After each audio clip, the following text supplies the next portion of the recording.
Hello aspirants, आप सभी लोगों का स्वागत है हमारे चैनल पे। हम लोग एनसीईआरटी को स्टार्ट कर चुके थे कल की सीरीज़ में, और आज की क्लास में हम एनसीईआरटी के सेशन को आगे बढ़ाते हैं।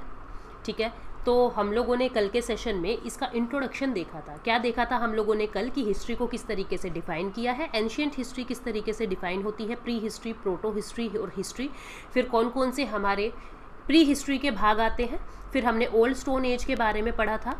फिर उसके बाद हम लोगों ने जितने भी ओल्ड स्टोन एज की जो लोकेशंस हैं, कहाँ कहाँ पे ओल्ड स्टोन एज की साइट्स मिली है, माइक्रोलिथिक टूल्स क्या होते हैं, मीसोलिथिक साइट्स क्या होती हैं, ठीक है। उसके बाद हम लोगों ने नियोलिथिक साइट्स के बारे में देखा था। तो इन सब चीज़ों को हम लोग देख चुके थे। आज के सेशन में मैं इससे आगे बढ़ाऊँ उससे पहले आप लोगों को थोड़ा सा रिवाइज करा दूँ। कल तक हम लोगों ने इस चीज़ को देखा है स्टोन एज, ठीक है। स्टोन एज के अंदर 3 भाग देखे थे, यानी पूरा पाषाण काल जिसको मैंने कहा था पैलियोलिथिक, फिर मीजोलिथिक जिसे मैंने कहा था मध्य पाषाण काल, और फिर उसके बाद नियोलिथिक यानी नव पाषाण काल। ये मध्य पाषाण काल है, पाषाण मतलब पत्थर और नव मतलब नया, मध्य मतलब बीच का मिडल, और पैलियो मतलब पुराना ओल्ड यानी पूरा पाषाण काल। ठीक है, ये 3 तरीके के पाषाण काल हमने देखे थे। अब जो एज है ना, हमने 2 तरीके से बांट दी। स्टोन एज ये लगभग 5 लाख बिफोर कॉमन ईरा से ये लगभग 6000 बिफोर कॉमन ईरा तक चली थी, या कहीं कहीं आप देखोगे ये 4000 बिफोर कॉमन ईरा भी लिखी हुई है। मैंने कल की क्लास में बताया बीसीई और एडी क्या होता है। और दूसरी तरफ आ गया था मेटल एज। इसके बाद कौन सी एज स्टार्ट हो गई थी? मेटल एज, यानी कि तत्व मिलने लगे थे। और सबसे पहला जो तत्व मिला था, सबसे पहला जो धातु मिली थी भारत के अंदर, वो कौन सी थी? कॉपर। कौन सी थी? कॉपर यानी तांबा। तो ये क्या थी? Copper stone age. Copper stone age, Hindi में इसे क्या कहेंगे? ताम्र पाषाण काल। ताम्र पाषाण काल। ताम्र यानी तांबा, पाषाण मतलब पत्थर, मतलब कि प्योर कॉपर के टूल्स नहीं बन रहे हैं यहाँ पे कॉपर के साथ साथ कुछ स्टोन भी मिलेगा। मतलब जो पुराना नियोलिथिक साइट्स के जो औजार थे वो भी है, लेकिन उनके साथ कुछ कॉपर भी मिक्स हो गया है। ये कौन सा हो गया? Copper stone age. जो इसके बाद आ गया था, फिर आ गया था ब्रॉन्ज एज। ब्रॉन्ज जिसको हिंदी में हम क्या कहते हैं? जस्ता। ब्रॉन्ज कैसे बनता है? कॉपर के अंदर जब आप टिन मिला देते हैं तो हमें क्या मिलता है? ब्रॉन्ज। यानी यहाँ पे फिर कॉपर एज के बाद ब्रॉन्ज एज स्टार्ट हो गई थी, और जो सिंधु घाटी की सभ्यता है वो ब्रॉन्ज एज की ही बात है। Indus valley civilisation bronze age में ही स्टार्ट हुई थी। और इसके बाद यहीं पे ही हमारा जो ऋग्वैदिक टाइम है, वो हमारा स्टार्ट हो गया था ब्रॉन्ज एज के अंदर ही, यानी ऋग्वेदा जो है वो यहाँ पे तैयार हो चुका था। और ब्रॉन्ज एज के बाद जो आया था वो हमारा लोह की एज आया था, लोह युग आया था, जिसे हम क्या कहते हैं? Iron age. यानी यहाँ पे फिर आयरन लगभग 1000 बीसी के पास हमारा आयरन एज जो है वो शुरू हो जाता है। आयरन एज के अंदर फिर लेटर वैदिक एज स्टार्ट हो जाती है। ठीक है, तो हम लोगों को क्या देखना है? अब मेटल एज के बारे में देखेंगे, और हम अपनी क्लास जो ये सेकंड क्लास है, सेकंड सेशन है एनसीईआरटी का, उसको स्टार्ट कर रहे हैं। बहुत सारे प्रश्न आप लोगों के थे। सबसे पहले क्वेश्चन उठा था कि लाइव क्लास ले लीजिए। देखिए आज थोड़ी सी दिक्कत हो रही थी इंटरनेट में, जिसकी वजह से लाइव नहीं आ सकी। कल से हम लाइव सेशन ही लेंगे। पहला ये आपका डाउट सोल्व कर दूं। दूसरा ये कहा जा रहा था कि बोर्ड पे क्लासेस ले लीजिए, जैसा मैंने आपको कहा भी था कि मैं बोर्ड पे लूँगी। लेकिन अब प्रॉब्लम क्या हो रही है? अगर हम बोर्ड पे लेंगे तो आपको रिकॉर्डेड सेशन ही मिलेंगे। बोर्ड पे लाइव नहीं चल पा रहा है। अगर बोर्ड पे लाइव चलाने की कोशिश करते हैं तो वीडियो के अंदर बहुत सारी प्रॉब्लम आ रही है। कभी वीडियो स्टक हो गई, फिर हम इसी चीज़ में लगे रहेंगे, अब स्टक हो गई, अब स्टार्ट हो गई है, अब ये प्रॉब्लम आ रही है, अब साउंड नहीं आ रही है। तो इससे अच्छा है बिना किसी भड़क के, बिना किसी प्रॉब्लम के हम लोग स्मूथ वे में अपनी तैयारी करते रहें। ठीक है, तो बोर्ड की अगर आप चाहते हो, मैं बोर्ड की बना दूंगी, कोई इशू नहीं है, लेकिन फिर आपको रिकॉर्डेड सेशन मिलेगा, लाइव नहीं मिलेगा। अगर आप लाइव देखना चाहते हो तो आपको स्लाइड्स से ही देखने पड़ेंगे। दूसरा, बोर्ड की क्लास ना बनाने की वजह, जो मैंने डिसीजन लिया कि बोर्ड पे ना बनाऊं, उसकी वजह यह है कि मेरे को आपको बहुत सारी इमेजेस भी दिखानी होती है। ठीक है, कि टेराकोटा टॉयज क्या होते हैं, क्या होते, किस किस तरीके के घर थे पहले ज़माने में। तो ये इमेजेस जो है वो स्लाइड्स के अंदर हम आसानी से देख सकते हैं। ये वजह है कि मैं आप लोगों के लिए स्लाइड्स की क्लासेस ही ला रही हूँ। अगर कोई दिक्कत आपको समझने में आती है तो आप कमेंट्स में मुझे लिख के बता देना। लेकिन लाइव क्लासेस की डिमांड आपकी पूरी करूँगी। कल से पक्का लाइव क्लासेस स्टार्ट हो जाएगी। ठीक है गाइस, और एक और बात बता दूँ, जो 6th क्लास की एनसीईआरटी है, आप इस वीडियो के बाद आप इस वीडियो के बाद आपको बुक पढ़ने की कोई ज़रूरत नहीं रहेगी, मैंने पूरा कॉम्प्रिहेंसिव एनालिसिस किया है। दूसरा, आपको इसके नोट्स बनाने की भी ज़रूरत नहीं है, क्योंकि ये जो स्लाइड्स है ये मैं आपको दूंगी ही, और जो स्लाइड्स हैं वो पूरे सेल्फ एक्सप्लेनेटरी हैं, ठीक है। उसके अंदर नोट मेकिंग की आपको अलग से ज़रूरत नहीं पड़ेगी। नोट जब हम बनाएंगे, कहाँ से बनाएंगे, हम +1 और +2 की बुक्स के आप लोगों को नोट्स बनाने होंगे। 6th से लेके 10th के नोट्स बनाने की आपको ज़रूरत नहीं है। आप सिर्फ ध्यान से, पेशेंस से वीडियो को सुनते रहेंगे तो भी आपका काम हो जाएगा, ठीक है। तो मैं मेरा लेक्चर आज का स्टार्ट करती हूँ। हम लोग मेटल एज को मैं आपको फिर से बता दूं एक बार। मेटल एज में मैंने आपको अभी तक क्या बताया है कि मेटल एज के 3 भाग हैं। एक कॉपर स्टोन एज, ठीक है, फिर ब्रॉन्ज एज जिसको हम जस्ते का युग कह रहे हैं, और फिर आयरन एज। ब्रॉन्ज एज के एग्जाम्पल क्या है, इंडस वैली सिविलाइजेशन, सिंधु घाटी की सभ्यता ब्रॉन्ज एज के अंदर आएगी। और यहीं पे ही हमारा ऋग्वेद जो है, जो पहला वेद, सबसे पहला वेद 3500 साल पहले लगभग माना जाता है, ऋग्वेद यहीं पे ही तैयार होता है। आयरन एज के अंदर हमारे बाकी के 3 वेद जो है, सामवेद, यजुर्वेद और अथर्ववेद, ये 3 वेद जो है यहाँ पे तैयार होते हैं। सामवेद, यजुर्वेद और अथर्ववेद, ये 3 वेद आयरन एज के अंदर आते हैं। यहाँ पे आपके वो सारे काल आ जाएंगे, जैसे मौर्य काल आ जाएगा, यहाँ पे मगध काल आप देखेंगे, ठीक है, मगध का पूरा यहाँ पे देखेंगे हम। गुप्त काल देखेंगे हम, यहाँ पे वो हर्षवर्धन का पीरियड देखेंगे। लेटर गुप्ता यानी जो लेट वाला गुप्ता है, गुप्ता के जो दो काल है, लेटर गुप्ता एज यहाँ पे देखेंगे। तो ये सारी चीज़ें हम आयरन एज के बाद ही देख रहे हैं, ठीक है। तो कॉपर एज जब आया, यानी अगर आपसे प्रश्न पूछ लिया जाए कि इंसान के द्वारा यूज की जाने वाली पहली धातु यानी पहला मेटल कौन सा था, तो वो कौन सा था, तांबा यानी कि कॉपर। उसके बाद क्या यूज किया हमने, ब्रॉन्ज यानी कि जस्ता। जस्ता कैसे बनता है, कॉपर में जब हम टिन मिला देते हैं, टिन क्या है, टिन भी एक मेटल है, कॉपर में जब हम टिन मिला देते हैं तो हमें ब्रॉन्ज मिल जाता है। और उसके बाद लोहा बहुत बाद में आया था, यानी इंडस वैली के अंदर, इंडस वैली के बाद लोहा आया है। इंडस वैली के टाइम पे हमारा ब्रॉन्ज था, इंडस वैली में गोल्ड भी था, इंडस वैली में सिल्वर भी था, ठीक है, और बहुत सारी धातुएं थी जिसके बारे में हम आज की क्लास में पढ़ेंगे। तो क्लास 6 को मैं शुरू करती हूँ। क्लास 6 का जो पहला चैप्टर है उसको हम शुरू करते हैं। उसके बाद पहले मैं मेटल एज के बारे में आपको बता दूं। जैसे ही नियोलिथिक पीरियड यानी नवपाषाण काल खत्म होता है तो उसके बाद हमारा मेटल एज शुरू हो जाता है, यानी कॉपर स्टोन एज शुरू हो जाता है। कॉपर स्टोन एज को चाल्कोलिथिक एज भी कहते हैं, ठीक है। लिथिक मतलब पत्थर, और चाल्को किसको दिखा रहा है, कॉपर को दिखा रहा है, चाल्कोलिथिक एज भी कहते हैं। इसके बाद ब्रॉन्ज एज शुरू हो जाती है। जैसे ही मेटल का दौर शुरू होता है, धातु का दौर शुरू होता है, मतलब यहाँ पे कुछ नई तकनीकें बनने लगती हैं, जैसे स्मेल्टिंग मेटल ओर, यानी कि जो अयस्क मिलते हैं हमें, जो ओर मिलते हैं हमें, उनको पिघला के उसमें से धातु निकालना, उसमें से मेटल निकालना, कुछ ये टेक्नोलॉजीज अब आने लगी है दुनिया के अंदर, ठीक है। जो स्टोन टूल्स है उसको छोड़ा नहीं है। जैसे आप स्टोन टूल से मेटल टूल के अंदर, आप मेटल इरा के अंदर जब ट्रांसफॉर्म करते हैं, जब एंटर करते हैं, तो ऐसा थोड़ी ना आपने पुराने टूल्स को यूज करना बिल्कुल ही छोड़ दिया। पुराने टूल्स के साथ साथ कुछ नए धातु के टूल्स भी यूज होने लगे हैं, लेकिन जो पुराने पत्थर के टूल्स यूज होते थे वो अब भी यूज हो रहे हैं। We have note these tools was not given up, ठीक है। माइक्रोलिथिक टूल्स लेकिन यूज होते हैं, अब बड़े बड़े टूल्स यूज नहीं हो रहे थे। माइक्रोलिथिक, जैसे मैंने कल आपको वो फ्लेक्स दिखाए थे आपको इमेज में, वो टूल्स अब यूज हो रहे हैं, ठीक है। अब क्या हो रहा है, मेटल की तलाश है, लोग अब मेटल को यूज करने लगे हैं, धातु को यूज करने लगे हैं। तो आपको पता है कि कुछ एरिया ऐसा है जहां पे धातु बहुत आसानी से और बहुत ज्यादा मिल जाएगी, लेकिन कुछ एरिया ऐसा है जहां पे धातु मिल ही नहीं रही है। तो लोगों ने क्या करना शुरू किया, इस धातु की तलाश में ट्रैवल करना शुरू कर दिया। ट्रैवल करना शुरू कर दिया मतलब वहाँ पे पहिए का आविष्कार हो चुका है, व्हील का आविष्कार हो चुका है। ये पैलियोलिथिक यानी पूरा पाषाण काल में ही आग का यानी अग्नि का और पहिए का यानी व्हील का आविष्कार हो चुका था।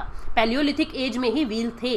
तो ट्रैवलिंग कर रहे हैं लोग, एक जगह से दूसरी जगह ट्रैवल कर रहे हैं। अब ट्रैवल अगर कर रहे हैं तो लोग आपस में इंटरेक्शन भी कर रहे हैं, ठीक है, इंटरेक्शन भी कर रहे हैं, यानी आपस में बातचीत भी हो रही है, उनमें आपस में व्यापार भी चल रहा है, ट्रेड भी चल रहा है। इसका मतलब एक दूसरे का जो कल्चर है वो कल्चर एनरिच हो रहा है, क्योंकि लोग ट्रैवल कर रहे हैं, एक दूसरे से मिल रहे हैं, एक दूसरे से इंटरेक्ट कर रहे हैं, व्यापार कर रहे हैं, तो उनका कल्चर जो है वो बढ़ रहा है, उनकी संस्कृति इंप्रूव हो रही है, ठीक है।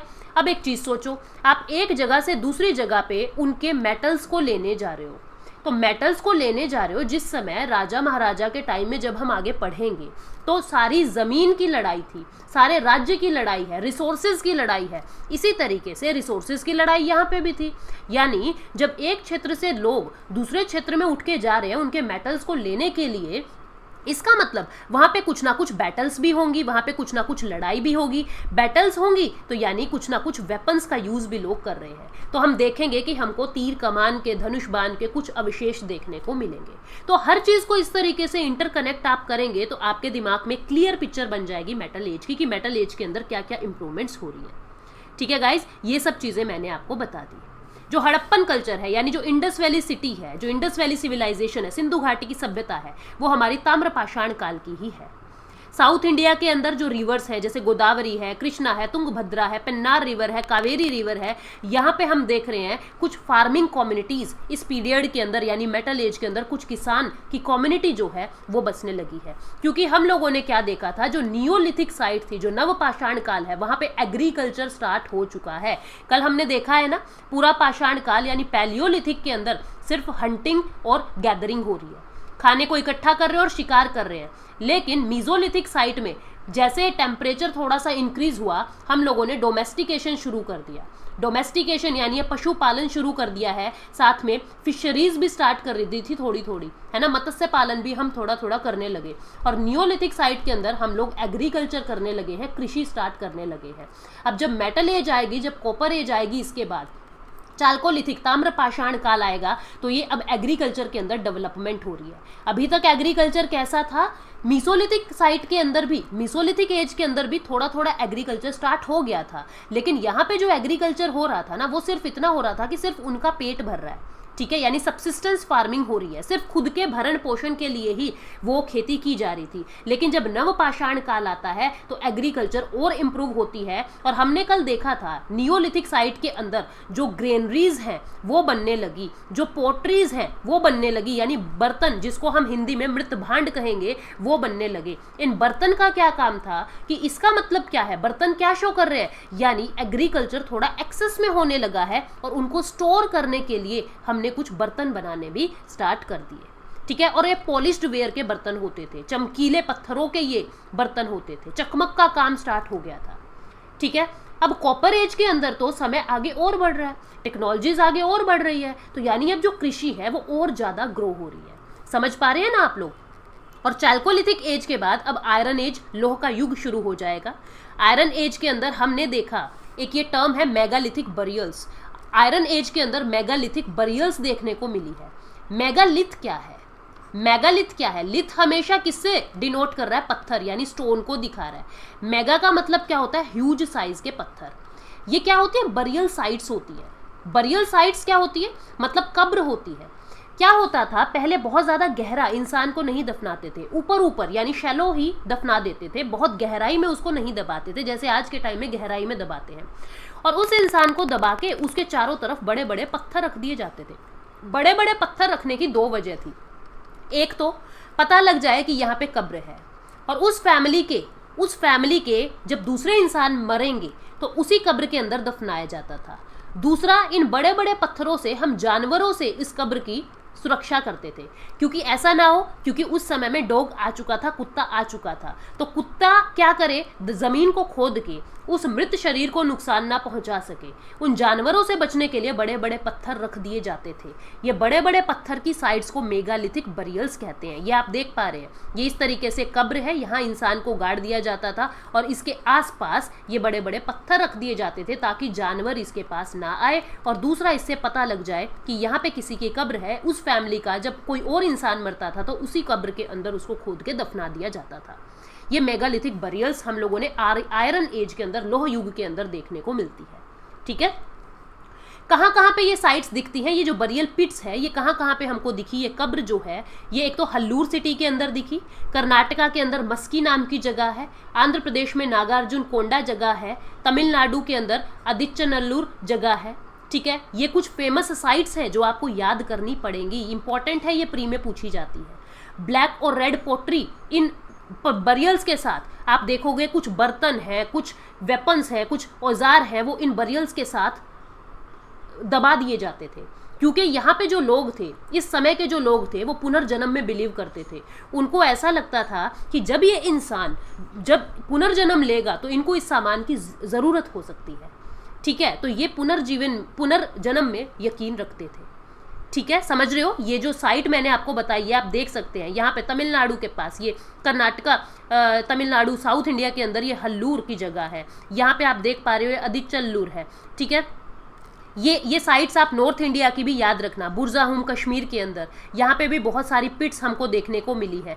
ठीक है, मेहरगढ़ अभी आगे जिक्र करेंगे इनका। भीमबेटका, यहाँ पे पेंटिंग केव्स मिली है, मध्य प्रदेश के अंदर ये भीमबेटका है। ठीक है, चिरांद बिहार की एक जगह है। ठीक है, तो ये जो महागढ़ा है, कौल्डीवाहा है, ये सारे फेमस साइट्स हैं। नॉर्थ ईस्ट के अंदर ये दाउजली जो है, ये बहुत ज़्यादा फेमस साइट थी, नियोलिथिक साइट्स हैं ये। ठीक है, हुंस्की है, कुरनूल केव है, आंध्रा की कुरनूल केव के बारे में हम पढ़ेंगे भी। तमिलनाडु की ये पियमपल्ली है, ब्रह्मगिरी है, ये सारी साइट्स क्या है, इंपॉर्टेंट नियोलिथिक साइट्स थी। यहाँ पे हमको बहुत सारी बरियल पिट्स देखने को मिलती है। ठीक है, समझ आ रही है बातें? इनको याद रखना मैप्स के थ्रू, ये इंपॉर्टेंट है। ये साइट्स पूछी जाती हैं, सीधी बात पूछी जाती है। और आप सारी चीज़ देखना, ये जितनी भी साइट्स है ना, ये नदियों के पास है। आप देख रहे हो, ये इंडस वैली है, यहाँ पे ये मेहरगढ़ दिख रहा है। नर्मदा के पास ये भीमबेटका दिख रहा है। चिरांद, यहाँ पे यमुना गंगा का दोआब है, बिहार का ये एरिया है, यहाँ पे दिख रहा है। यहाँ पे आपको ब्रह्मपुत्र नदी दिखेगी, यहाँ पे फिर सतलुज, कावेरी, ये नदियाँ आ जाती है, गोदावरी। तो नदियों के पास लोग रहने लगे हैं, क्योंकि कृषि करने लगे हैं, तो सिंचाई के लिए पानी चाहिए। तो नदियों के पास से उनको पत्थर भी मिल जाता था और नदियों के पास से उनको सिंचाई के लिए पानी भी मिल जाता था।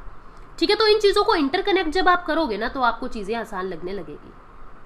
अब चैप्टर 1 जो है क्लास 6 का, that is what, where, how and when. कब, कहाँ, कैसे और कब। अब इसके अंदर आपको क्रोनोलॉजी नहीं दी हुई, सिर्फ इसमें क्लास 6 के एक बच्चे को समझ आ जाए उस तरीके से बातें बताई हुई है। लेकिन हमको अपने यूपीएससी पॉइंट ऑफ व्यू से चीज़ें निकालनी है, या हमको अपने competitive examination point of view से चीज़ें निकालनी है, तो मैं आपको इंटरकनेक्ट करके बता रही हूँ। People have lived along a bank of river, मैंने आपको बहुत सारी रिवर्स बताई, और उन रिवर्स के किनारे पे लोग रह रहे हैं बहुत हज़ारों साल पहले। ये कैसे लोग हैं? ये स्किल्ड गैदरर है, खाने को इकट्ठा करते हैं, गैदर करते हैं और हंटिंग करते हैं। यानी ये कौन से समय की बात हो रही है? ये पैलियोलिथिक साइट की बात हो रही है, ये पूरा पाषाण काल की बात हो रही है। ठीक है, क्योंकि उसी के अंदर हमने पढ़े थे लोग क्या है, गैदरर है और हंटर है। इस स्लाइड को इसमें मैंने बांध दिया। दूसरी चीज़, आप कुछ और साइट्स की चीज़ें देखो, जैसे नर्मदा नदी हम लोगों ने देखी थी ना, इधर नर्मदा रिवर। ठीक है, नर्मदा के पास लोग रहने लगे। ये विंध्यान रेंज की लोकेशन देखना, ये मध्य प्रदेश और उत्तर प्रदेश के पास का ये एरिया है। ठीक है, यहाँ पे आप किरथार रेंज और सुलेमान रेंज को देखना, ये पाकिस्तान के अंदर पड़ता है। ये सतलुज नदी का एरिया देखना, यहाँ पे ये इंडस नदी के एरिया को लोकेट करो। ठीक है, समझ आ रही है ना बातें? ये गंगा यमुना का दोआब है। ठीक है, तो इनके पास सबसे ज़्यादा जनसंख्या बढ़ती गई, छोटे छोटे शहर इन नदियों के पास जो है डेवलप होते गए। पहाड़ों के पास क्यों डेवलप हो रही थी? क्योंकि उनको पहाड़ों के, जैसे विंध्यान रेंज है, पहाड़ों के पास उनको गुफाएं बनानी होती थी, केव्स मिलती थी उनको। ठीक है, और इन गुफाओं के अंदर फिर वो पेंटिंग करते थे, चित्रकारी करते थे लोग, जो साइट्स वहाँ पे रहते थे, जो लोग वहाँ पे रहते थे। दूसरा, गुफाओं के पास उनको पत्थर मिल जाते थे आसानी से, और उन पत्थरों के फिर वो टूल्स बना के अपनी जिंदगी यापन करते थे। और नदियों के पास, क्योंकि उनको कृषि करनी होती थी, इसलिए वो नदियों के पास भी रहते थे। ठीक है, तो इन साइट्स को याद रखना, ये साइट्स अब आगे यूज होंगी। ये गोदावरी नदी की है। ठीक है, यहाँ पे आप देख रहे हैं गोदावरी रिवर है, कृष्णा रिवर है, इन रिवर्स को, कावेरी रिवर है, इन रिवर्स की साइट्स को याद रखना, अब ये बार बार आगे यूज होंगी। सुलेमान और किरथार हिल्स है, कहाँ पे है? सुलेमान और किरथार रेंज आप देख पा रहे हो, ये सुलेमान है और ये किरथार है, यानी आज के पाकिस्तान के अंदर ये पड़ती है, नॉर्थ वेस्ट के अंदर। ये कैसी साइट है? ऐसा माना जाता है 8000 साल पहले सबसे पहले यहाँ पे वीट और बार्ले की खेती हुई थी, सबसे पहले यहाँ पे। और यहाँ पे ही सबसे पहले शीप को, गोट को, कैटल्स को, यानी मवेशियों को डोमेस्टिकेट करने लगे थे। यानी ये किस चीज़ की बात है? ये मीजोलिथिक एरिया की और नियोलिथिक साइट की बात हो रही है। पूरा पाषाण काल और नवपाषाण काल की बात हो रही है। लोग विलेजेस के अंदर रहने लगे। ठीक है, पहले तो क्या था, उनके पास जो कुछ रहने का जगह नहीं थी, कृषि वगैरह थी नहीं, है ना, पशु थे नहीं उनके पास, तो वो लोग क्या थे, नोमैडिक हर्डर्स थे, वो लोग इधर खाया, कल उधर शिकार मिल गया, उधर चले गए। लेकिन अब धीरे धीरे क्या हो रहा है, मीजोलिथिक और नियोलिथिक साइट के अंदर वो स्टेबल लाइफ जीने लगे हैं, क्योंकि अब उनको पता है हमारा खेत है यहाँ पे, हमारी कृषि है यहाँ पे, और इस कृषि के आसपास ही वो रहने लगे। धीरे धीरे लोगों में इमोशंस होने लगे, धीरे धीरे उनके अंदर विलेजेस बनने लगे। फिर विलेजेस बनने लगे, उन्होंने देखा हमारे पास एनिमल्स भी हैं, हमारे पास मेटल भी है, तो धीरे धीरे उन लोगों को जरूरत हुई कि हमारा एक किंग होना चाहिए, हमारा एक रूलर होना चाहिए। फिर उन्होंने अपने में से ही किसी को एक रूलर बनाया। धीरे धीरे फिर जनपद बने, फिर महाजनपद बने। इस तरीके से पूरा जो आज का समय है वो निकल के आता है। तो आपको अभी तक दो चीज़ें याद रखनी है, यमुना रिवर के, नर्मदा रिवर के पास ये मैंने पैलियोलिथिक साइट की बात की है। सुलेमान किरथार रेंज के पास मैंने क्या दो बातें की है, वीट और बार्ले की खेती होती है, और यहाँ पे शीप, गोट और कैटल्स को उगाने लगे हैं। फिर हम गारो हिल्स की बात कर रहे हैं, मेघालय के अंदर गारो हिल्स की बात कर रहे हैं। ठीक है, यहाँ पे भी एग्रीकल्चर डेवलप हुआ। ऐसा माना जाता है सबसे पहले चावल गारो हिल्स के अंदर आया था। उसके बाद इंडस की ट्रिब्यूटरी की बातें होने लगी। इंडस की ट्रिब्यूटरी की बात हो रही है, यानी अब ये हड़प्पा सिविलाइजेशन के ऊपर चले गए। हड़प्पा का जो सिटी है उनकी बातें कर रही है कि इंडस, सिंधु नदी के पास कुछ अर्लीस्ट सिटी, मतलब बहुत पुराने शहर 4700 साल पहले बने थे। हड़प्पा की बात कर रहे हैं अभी।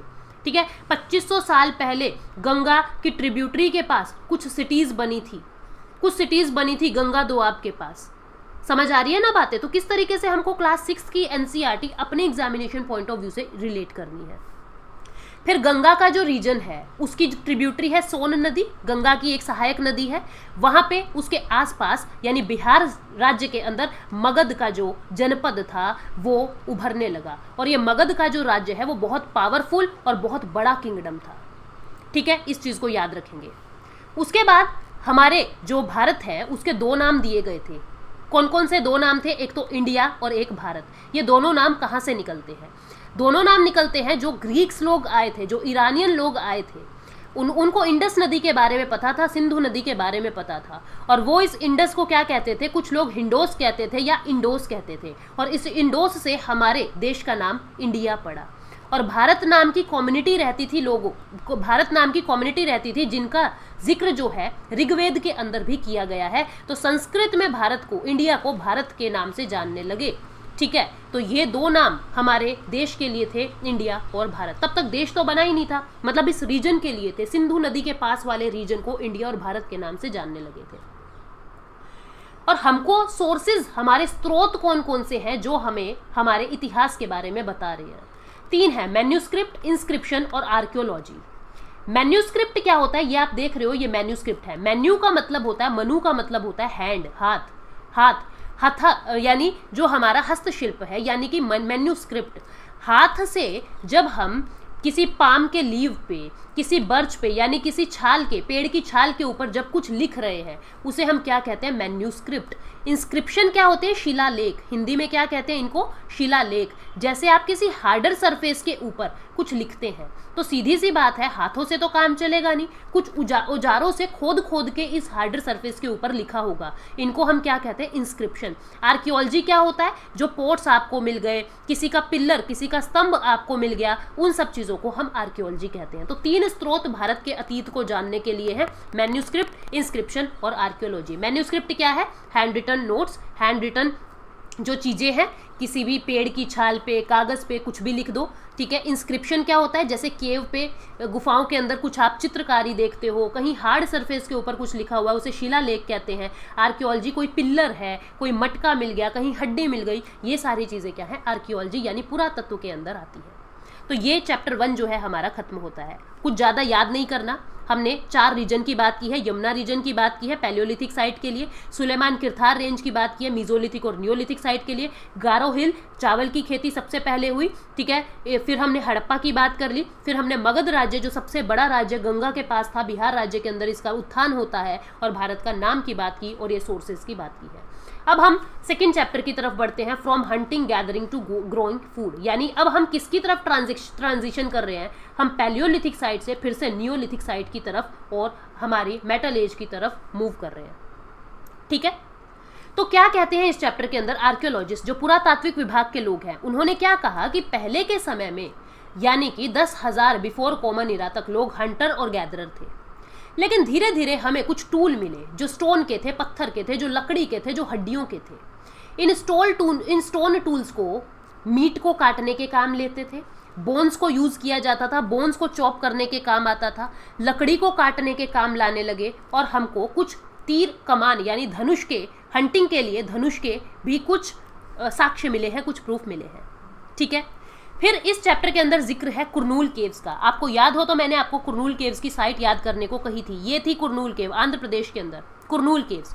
इस कुरनूल केव्स की क्या खासियत है, यहाँ पे क्या मिला है, कुरनूल केव्स के अंदर हमको ऐश यानी राख के कुछ प्रमाण मिले हैं। इसका मतलब लोग आग के बारे में जानते थे। तो हमें तो पहले ही पता है कि पैलियोलिथिक साइट के अंदर ही यानी पूरा पाषाण काल में ही लोग फायर के बारे में जानते थे, अग्नि के बारे में जानते थे।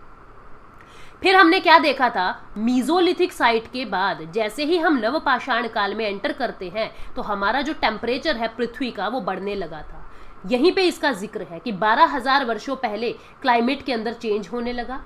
क्लाइमेट के अंदर चेंज होने से कुछ माइक्रो ऑर्गेनिज्म ने जन्म लिया, एग्रीकल्चर उभरने लगी, फिशिंग जो है वो होने लगी। मीजोलिथिक साइट के अंदर भी फिशिंग होने लगी थी। ठीक है, लोग ग्रासेस को उगाने लगे थे, वीट उगाने लगे थे, ज्वार उगाने लगे थे, चावल को उगाने लगे थे, लोग पशुपालन करने लगे थे। और सबसे पहला जो पशु पाला था वो wild ancestor of the dog था, यानी डॉग को पालने लगे थे ताकि ये जो डॉग है वो और जानवरों से भी इनकी सुरक्षा कर सके। उसके बाद हम एक साइट देखेंगे बुर्जा होम। मैंने आपको दिखाया था बुर्जा होम कहाँ है, याद रखो। देखो बुर्जा होम ये रहा, कहाँ है बुर्जा होम, ये रहा, कहाँ पे, आज के कश्मीर वैली के अंदर ये बुर्जा होम है। क्यों फेमस है, क्यों पूछा जाता है एग्जाम के अंदर। बुर्जा होम जो है किस चीज़ के लिए फेमस है, पिट हाउस के लिए फेमस है। बुर्जा होम जो है पिट हाउस के लिए फेमस है। आप देख पा रहे हैं ये पिट हाउस है, मतलब बेसमेंट की तरह है। ये ज़मीन में गड्ढा खोद के ये हाउस है, ये घर है। किस लिए बनाया जाता था, ताकि एक तो वहाँ के टेम्परेचर, क्योंकि कश्मीर के अंदर बहुत ज़्यादा ठंड थी, ठंड से बचा जा सके, और दूसरा जानवरों से सुरक्षा हो सके। तो बुर्जा होम इसलिए फेमस है। जगह का नाम है, प्रेजेंट डे कश्मीर में पड़ता है, पिट हाउस के लिए फेमस है। पिट हाउस कैसा है ये इमेज मैंने आपको दिखा दी। और आयरन एज के अंदर, सॉरी नियोलिथिक साइट के अंदर यानी नव पाषाण काल के अंदर हमको मोर्टार और पेस्टल भी देखने को मिले हैं। मोर्टार और पेस्टल क्या होता है, सिलबट्टा जिसपे आज भी कुछ घरों में आज भी मिल जाएगा, जिसपे चटनी वगैरह पीसते हैं। ये सिलबट्टा आप देख रहे हैं, एक बड़ा स्टोन होता है, ऊपर छोटा स्टोन होता है, यहाँ पे कुछ रख के उसको पीसा जाता है। या ये आप कूटनी जिसको कहते हैं, देसी भाषा में कूटनी कहते हैं। ठीक है, कुछ लोग कुंडी सोटा कहते हैं। तो यहाँ पे क्या है, कुछ चीज़ कूटने के काम आती है। इनको मोर्टार एंड पेस्टल कहते हैं अंग्रेजी में। ठीक है, हिंदी में आप इनको सिलबट्टा या कूटनी कह सकते हो। ये देखने को मिले नियोलिथिक एज के अंदर, नव पाषाण काल के अंदर।